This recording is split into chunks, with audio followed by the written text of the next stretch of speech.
Village. Siya si Mami Tita. Ito ang pamilya niya. Siya ay single mom at may 5 anak na pakakainit. 3 dyan, sariling anak niya. Habang ang isa, kinukuha niya. 10 months na sila at dahil masyado pa silang bata, nakaasa pa sila kay Mami Tita. Ito ang Addo Elephant National Park sa Eastern Cape Coast ng South Africa. Sagana sa pagkain dito. Halos 600 elephants din ang nakatira dito. Malinis at malaki ang park na to. Sinlaki ng City of London.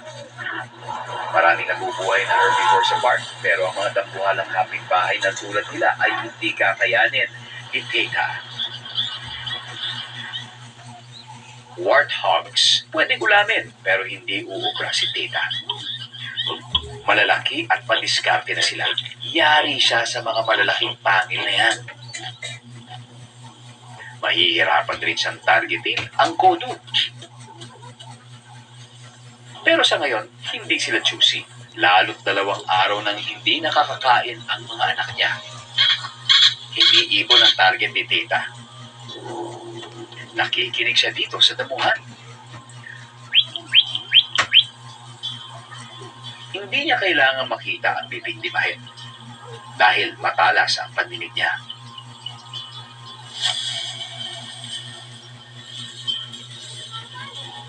Hindi ganito kalupit ang leon sa pakikinig.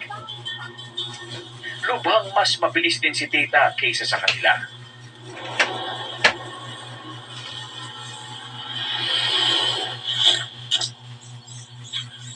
Huli ka. Yun nga lang, pang-appetizer lang ang nabiktima. 7 daga ang kailangan niya para busugin ang kumakalam niyang sikmura. Ayan, tinatawag na sila ni Mami para kumain. Gutom na gutom silang lahat. Pero ang bunsong lalaki, spoiled pala. Walang balak magtira para sa mga kapatid niya. Makikilala na solo niyang binubuhay ang mga anak. Hindi pa sila pwedeng pabayaan. Tsaka na, pag 1 year old na. Kaso, wala pang matatarget kaya baka manghuli muna siya ng daga o ng mga butiking binulabog ng ibang hayop sa paligid. Pero may naamoy siyang nakakatakam. Hindi may pagkakailang amoy ng sariwang panghay. Iniwan lang ito, pero nasaan na ang nambiktima? Siguro umalis na. Hindi makakaalis si Tita. Kailangan niyang magmadali. Naamoy niya ang leon sa paligid pero hindi niya pwedeng palampasin ang biyaya. Pwede pa niya tawagin ang mga anak. Gutom na gutom ba kasi ang mga bata? Ang tagal na nilang hindi nakakakain ng maayos. Naaamoy rin ng mga baby karakal ang mga leon. Siguradong lagot sila pag nahuli sa pagtetrespassing. Pero narinig nila si Mami. Ready na ang pagkain. Na-excite si na baby. First time nilang maranasan ang ganito karaming karne. Hayaan silang kumain ni Mami Tita habang binabantayan ang paligid.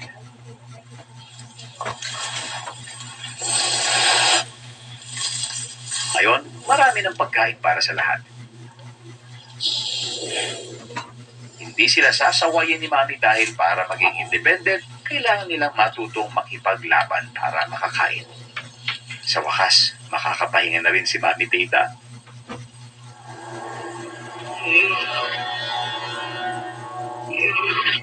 Naku, binalikan na ng leon ng kanyang nahuli.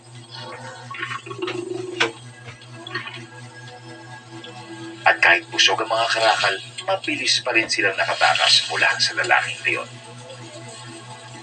Ang init ng ulo nito. Ang mapangis na cheetah. Kayang tumakbo ng 60 miles per hour sa loob lang ng 3 segundo. Pero hindi porket mabilis ay may mahuhuli.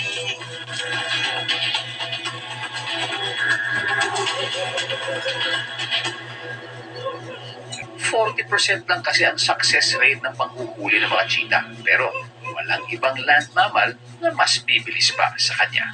Ay kamukha ng cheetah, pero ibahin niyo siya. Ang lupa, ginagawa niyang mala runway para iangat ang sarili na parang rocket. Ito si Lincoln, may tuturing na serval high jump champion.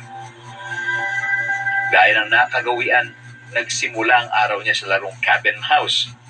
Malayo pa lang ang daga pero si Lincoln ready to attack na. Komportable hunting sa damuhan at matalas ang kanyang pandinig.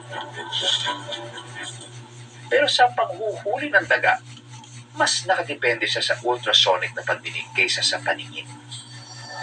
Parang propeller ang mahahaba niyang bigti. Naku, hiyari ang daga. Ang mga pusang gaya ni Lincoln, pinaglalaroan muna ang mga nahuhuli nila bago kainin. Mahirap umasa sa swerte. Kaya ang daga, susubok ng ibang diskarte.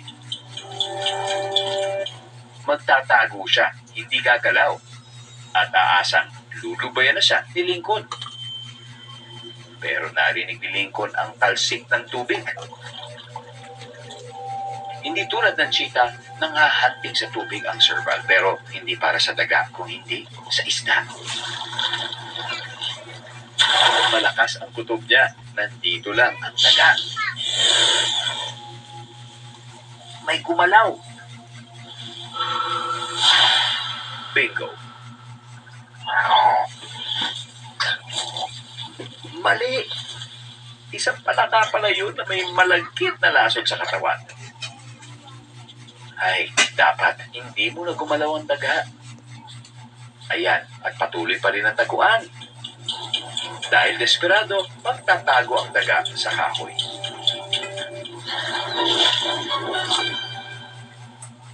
Game over. Pero, merienda lang ito ni Lincoln. Kailangan niyang kumain ng halos 1 kilo kada araw. Kailangan niyang magsipag sa panghuhuli, kung hindi, gutom ang aabutin niya.